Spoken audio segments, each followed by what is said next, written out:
another young soul dying in the war. He don't even know what he dying for.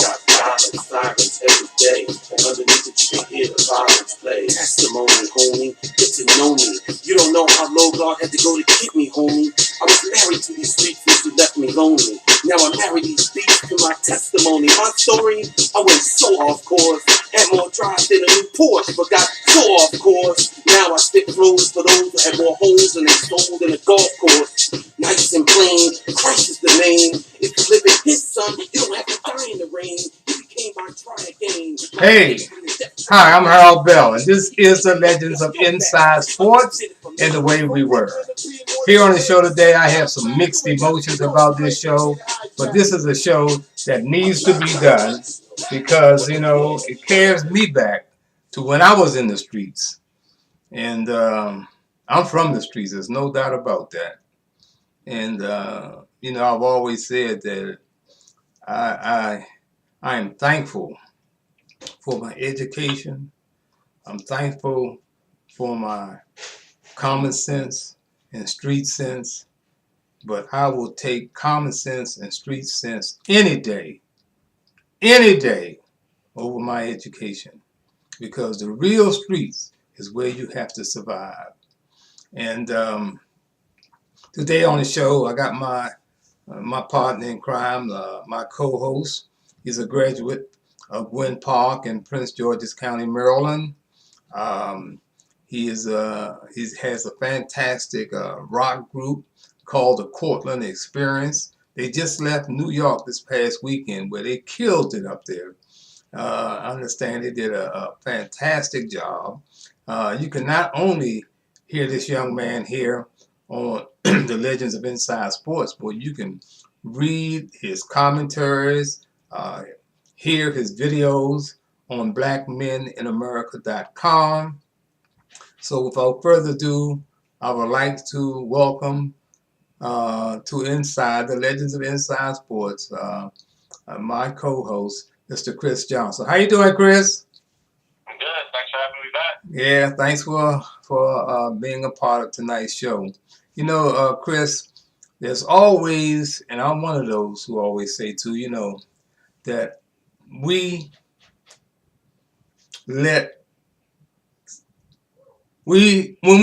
have success, we don't handle success. We let success handle us, and that's so real in the entertainment and pro athletes who go from the housing projects, the ghetto, or whatever you want to call them, make it and then don't come back. Well, we just lost a young man who did come back. And coming back, he lost his life. He was a gang member, went on to decide that he didn't want that life anymore and became a rapper and just started having some success. His last rap was nominated for or a Grammy. And I had just seen him, a television station in LA did a story on him, how he had come back into his community and opened up a clothing store. He was opening up a barbershop, restaurant. He was giving back. He wanted to come back into his home and give something back. And people really looked up to him too, man, because he was reaching out to everybody. He was talking about trying to figure out a way, man, to stop some of the violence that was going on in his community. And then on Sunday, he was murdered in front of his business. And I'm talking about Nipsey Hussle. Chris, what's your take as a young person and looking at what happened in LA? Evidently, this young man was becoming a legend. He was already a legend in his own time, but now his life just taken away just like that. Yeah, I think it's like I said, for our generation, especially, you know, people in my generation, it's devastating. I had some personal friends that are like really taken down by this, not just the connection to his music, but Nipsey Hussle was a great inspiration, as you mentioned, to entrepreneurs, to being able to invest in your own community, invest in yourself, you know, be independent, like own yours and giving back. So it's really devastating. And as we talked a little bit before the show, I think he also represented a great intersection of culture between sports and hip hop and entrepreneurship and business. And I think he was a great model to look up to what he is doing now in terms of what you said, pouring back to the community, creating jobs in his community. He had STEM centers for kids to help them be trained for better jobs in his community. So for him to be cut down by a senseless act of violence is just tragic. I mean, it's just we can't afford to keep losing the great leaders of our community. And I know there are a lot of conspiracy theories and things floating around now, but I would just caution people to just wait on the details. From what we know now, it looks to be what it was, which is like, again, we kind of touched on this before we went live, but, people get jealous. People want, he made it out. He has that great success story, but how many, of his people that were, with him in the trenches didn't get that success story and jealous to him and, whatever personal business boiled over, it's just senseless, man. Like, whatever issue that is, I mean, like I said, I heard they apprehended the guy, but I'm surprised that the streets didn't get to him first. So we'll see how it plays out, but it's a tragedy. Yeah. The thing about, man, when a situation like this, I spent 50 years in the war zones of the inner city, working with youth gangs and at-risk children. And this gun violence goes on and on and on. The politicians come into office and they use that slogan, children first, which they never really mean. After they get in office, they forget all about what's going on in our communities. And of course, we've had so much gun violence that has spilled over into the white community now with these mass shootings in these schools, lives just being taken, man. So I have experienced several of my kids, man, losing their lives in the street, losing their lives in jail. And you wonder, man, what is it that happens when there is some success in our community, whether it be a rapper, a pro athlete, an entertainer, or someone like that, man? Why is it that we become jealous and envy of that success? And we seem to not want each other to succeed, and this is common, man. This is the norm in the black community, man. I've seen too much of it. That guys who have success refuse to pull somebody else along with them. And Nipsey Hussle decided to come back and give back. And he was giving back. Now, the word that I got is that this guy who's being blamed for the shooting came up to Nipsey's business on a Sunday. Had a whole lot of people out there. And Nipsey spotted him, and he asked him what he was doing around there. Man, you a snitch. I don't want you around here.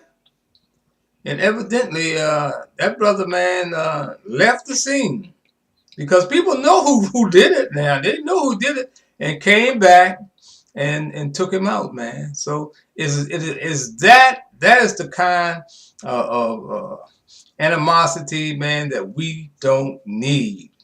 Now, this brother, he's through because no matter where he goes, he's going to jail, and he's going to run into somebody in that jail, man, that they're going to have to isolate him. Put him in, what is that thing called, Chris, when they isolate you? Oh, yeah, he's going to have to be, protective custody because there's no way, like Nipsey Hussle is the king of LA and, he's beloved. So the streets are going to try to get to him. Oh, yeah, it's no doubt about it. And I think that the best thing that really came out of this, and you say the best thing, we done lost a young brother who probably was going to help, telling hundreds and thousands of young people. We don't know now. But here is a young brother that was loved by many, man. And the thing that really, I say, came out for the better is that it wasn't gang related. It's going to end up, it's going to be the wild, wild west. Hopefully with this being a personal vendetta, that this will not happen, man. But you know, we sitting on a powder keg in all of our communities in the inner city, Chris. Oh yeah, like I said, it's legitimate like PTSD in certain areas. You know what I'm saying? We still have communities like not just Flint with water and environmental terrorism that's been inflicted upon people, economic injustices, and there's a lot of hopelessness, and that's what leads to some of the senseless violence when people don't. Well, that's why Nip was doing things like having a STEM center and showing kids that there's options, there's doors, it's not hopeless. There's so many people in the hood that feel like there's no hope, there's nothing, and I feel like that's the real issue, where they feel like there's no road, there's nothing. I gotta rob, I gotta kill to survive because they don't see any other roads. Yeah, and what it is that we don't understand, man. There are traps being set for us in our own communities, man. That you know what they do. They put us all in one area, Chris. You know what I mean? They pack us into these Section 8 housing, into these neighborhoods, man, where we don't see anybody but us, man. And one thing that's going to happen that I found out, that when there's something go wrong, you go hurt the person that's closest to you, and that is what happened with this black on black crime and murder. They pack us out there, man. They use the system against us. They continue to have us unemployed, incarcerated, red line in banking. We can't get mortgages for new homes. This is how they hold us back. And when you stop and thinking about it, it's all about economics. These folks are not, you talk about reparations all you want to. They're not giving up nothing.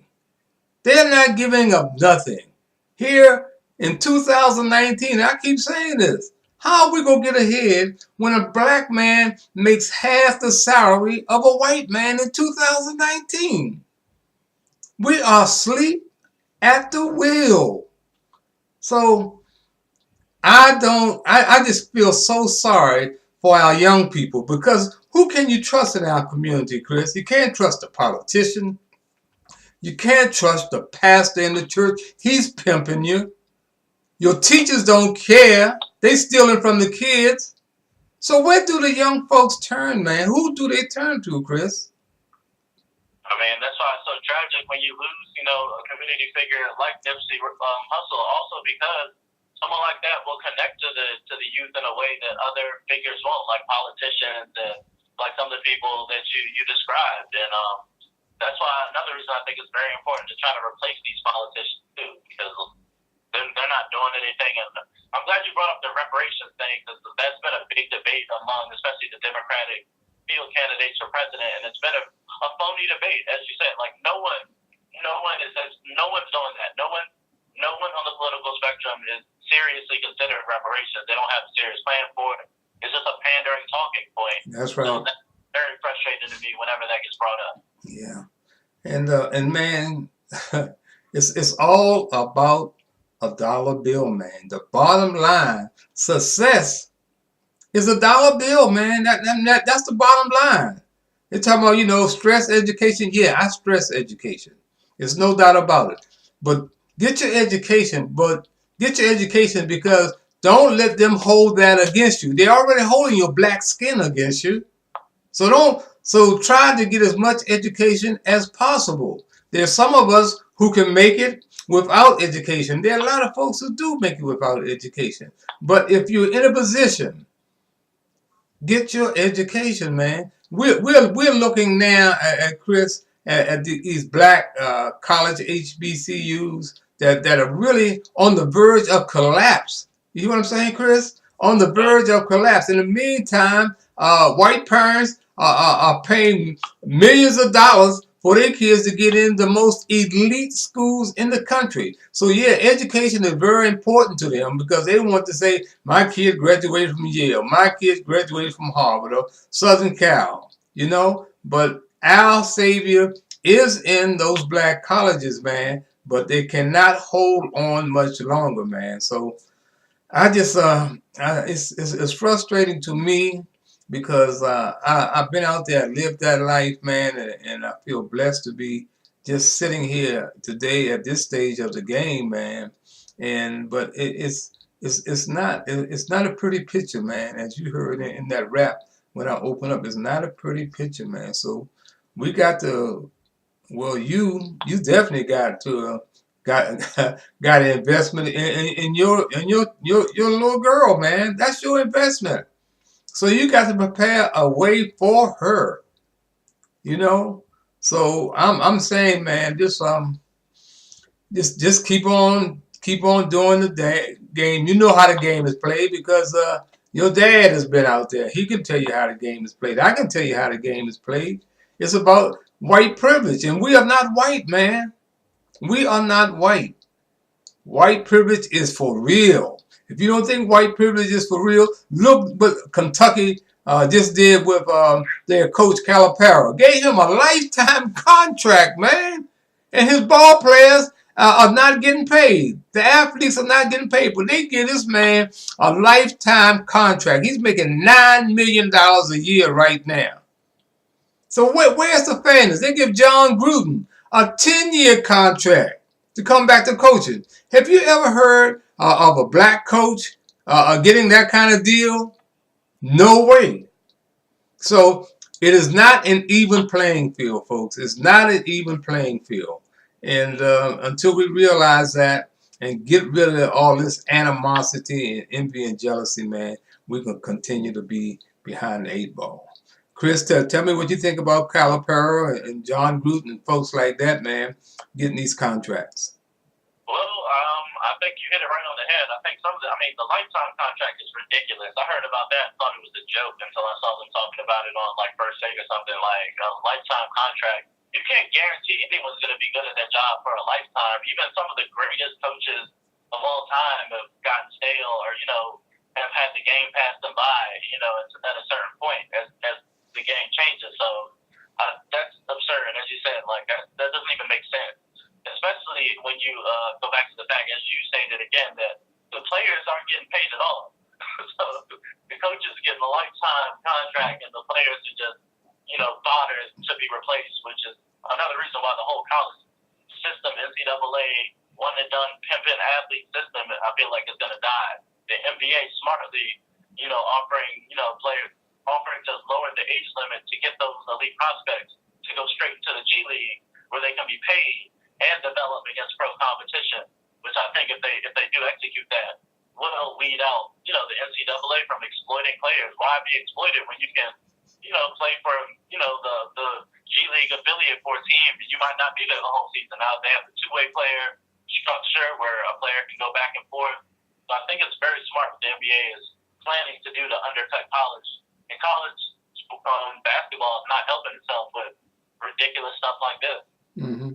And speaking of the NBA, how about Ernie Grunfeld, general manager of the Wizards, getting canned? He got fired. He's been there 16 years. Somebody said it was 15 years too long. What's your opinion on that one?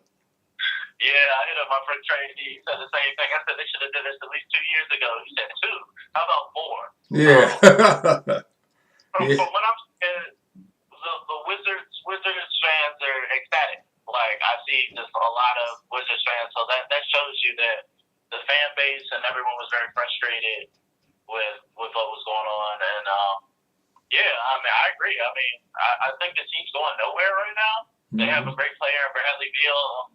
I was screaming that they should have traded Otto Porter for the last 2 seasons, and they finally did that. Mm-hmm. So, I feel like I could have been a better 2K GM than Ernie Grunfeld, because I could see that from a mile away that giving Otto Porter $100 million and hanging on to him, thinking he was going to be a star player, was not it. John Wall stopped developing at a certain point and, never became, a great three-point shooter or anything like that. Now, with the injury history, it was time. After this season, the Wizards missing the playoffs the way they have, how much longer can the guy keep the job and for the Wizards to be mediocre? Yeah. One thing too about Ernie Grunfeld. I've been watching the Bullets, the Wizards, ever since they came into the NBA from Baltimore, to Landover to where they are now. And I noticed, man, about Ernie Grunfeld, he was never seen. He was the invisible general manager. One thing Bob Ferrer and I had our problem. I like Bob because Bob would come out and be a part of the crowd, and you would see him. Yeah, I never see Ernie Grunfeld. He just stays in the office and never comes out. I guess he's watching television, watching the game back there. But he's never seemed to be really a part of that team. And you stop and think about his career with the New York Knicks. He was in Milwaukee, and he has had zero success. But he lasted 16 years here with the Wizards. So it's going to be very interesting. I don't know what's going to happen with the coach. I don't particularly have anything against Scott. I think it's you got to have the talent, man. You got to have the talent. And like you said, John Wall is out for this year, and they're talking about he may not be back next year because of the injury. And what about our man Dwight Howard, Chris? What's the mystery there? We haven't seen him in ages. He's on a milk box. I don't know what happened to Dwight Howard, or if we haven't gotten too many updates on his injury. Like after a while, I just wrote him off, and I'm pretty sure the team has as well. Just as soon as he started coming back, I actually think Thomas Bryant just played like really well. Oh man, Thomas Bryant, he's good. If he can stay healthy, man, he's gonna be something that he and Bradley Beal, you can build that team around. Yeah, Thomas, I like his enthusiasm on both ends of the court, man. He plays defense, and he can score. He's the kind of guy that can average you 14 points a game, man. Once he learned what's going on, and he's getting the on-the-job training, man. So hopefully, he will stay healthy. When I look around the NBA now, LeBron James has missed the playoffs. I think maybe it's the first time since he's been in the league, or the second time. The LA, what's happening with that LA picture, Chris? Well, I mean, it looks like they just. I think LA basically they overplayed their cards. The Rich Paul team trying to get Anthony Davis trade, and I think that tanked their season. I think Anthony Davis, overplayed his leverage. He got 2 years on his contract. You demanded a trade and thought you could force your way to LA. LA thought they were maybe going to land Anthony Davis to make a run for it after the All-Star break, but this is not what it is. Like it didn't go down like that. I think that blew up the chemistry of both teams. Mm-hmm. All the trade, all that, So those young players just weren't the same after those trade rumors, and then after LeBron got hurt, that was after their season. All right. Well, Chris, Bryce Harper made his way back to Washington. They're playing the Nationals, and of course, they played a great tribute to Bryce Harper. And these fans got to get over it, man. They booed the man. He struck out. Scherzer struck him out the first time up with 2 men on. And I guess they got their cookies off that. But this is a business. I don't blame Dwight Harper for going to Philadelphia or anybody else, because this is his future. And the Washington Nationals decided not to pay him. So now you're going to get pissed off at him because he's playing for the Philadelphia Phillies. No, man, it's about business, and that's what it's got to be all about. I think that some of the folks stood up and gave him a standing ovation. I think he deserved that. I mean, he was the face of the franchise while he was here. But I think what hurt is that the people behind the scenes making the decisions, like with that decision to get rid of Frank Robinson, who recently passed, and Dusty Baker. These guys are winners. They know the game, but they get rid of these guys. Which I thought was unfair. A guy like I said, Calipari can get a lifetime contract, but talented managers like Frank Robinson and Dusty Baker, man, they got to scratch their way. So I don't feel sorry for the Washington Nationals. I don't know where they're going this year, but anyway, man, Bryce Harper, I wish him nothing but the best. I hope he hit 50 home runs and 49 of them against the Nationals. But that's another thing. Chris, we got to get ready to get out of here. I'm gonna let you close this out and tell me what does our future look like, man? What is the future in the black community today, Chris? Are we going to, no, not in my time are we not going to recover, but is there a light at the end of the tunnel, Chris? I think there is a light because there's a generation that is approached us a little differently. Internet is undefeated. Internet is going to win in the end. So there's just a new thought process. I think some of the old systems that are broken are at anymore.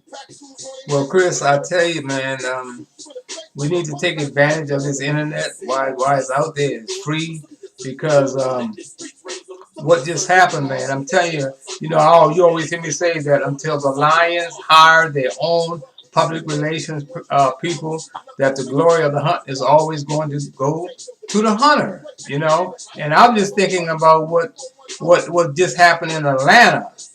Atlanta's good example. They reopened the cases of those 28 children that were killed in 1979, 1981. They were called the child murders of Atlanta. And Will Packard and the mayor, Will Packard, who's a Hollywood producer, decided to do a 3-part documentary on those killings. And he's bringing in the relatives of those victims to get, their take on what happened, man. That was talking about a serial killer. And of course, they arrested this guy and a young boy, and he got life. But a lot of people don't think that he did all those killings. They think there was the Ku Klux Klan involved in that and some other people. So I take my hat off to Will Packard and to the mayor in Atlanta that all this happened, not through mainstream media that this came back to light, but it came back to light because of a courageous guy, a Hollywood producer, a movie producer like Will Packard, and the black mayor who decided to say, we're going to reopen these cases. And that's the kind of input that we got to have. We got to have our own, Chris, media outlets, man. And the internet is the closest thing that we got to freedom, man. But people want to go up there and style and profile instead of getting down to visit to figure out how can we help each other. Well, that's going to be it for this segment of the Legends of Inside Sports with Harold Bell. I want you to remember that every black face you see is not your brother, and every white face is not your enemy. Until next time, I'm Harold Bell, and you can color me gone. No matter how hard you try, you can't stop. No matter how much you hide, that's such a lie. Listen, I can tell you all the reasons why. Remarkable what he's done for me. All the better that he won for me. Keep the drugs and the guns for me. That type of life, yo, was done for me. But the devil stay hunting me. When I follow Jesus' name, yo, he runs for me. Was away tripping and stumbling clumsily. Come back kicking and fighting and punching me. But God at the back and pumping me. As I live in what every test to me. But I fight back with this old weaponry. Tell the truth, dog, yo, I'm really blessed to be a soldier. Fuck them, so don't mess with me. So come on, everybody, just praise the Lord. Who you sitting there looking at me crazy for? I know that's not what you came for. So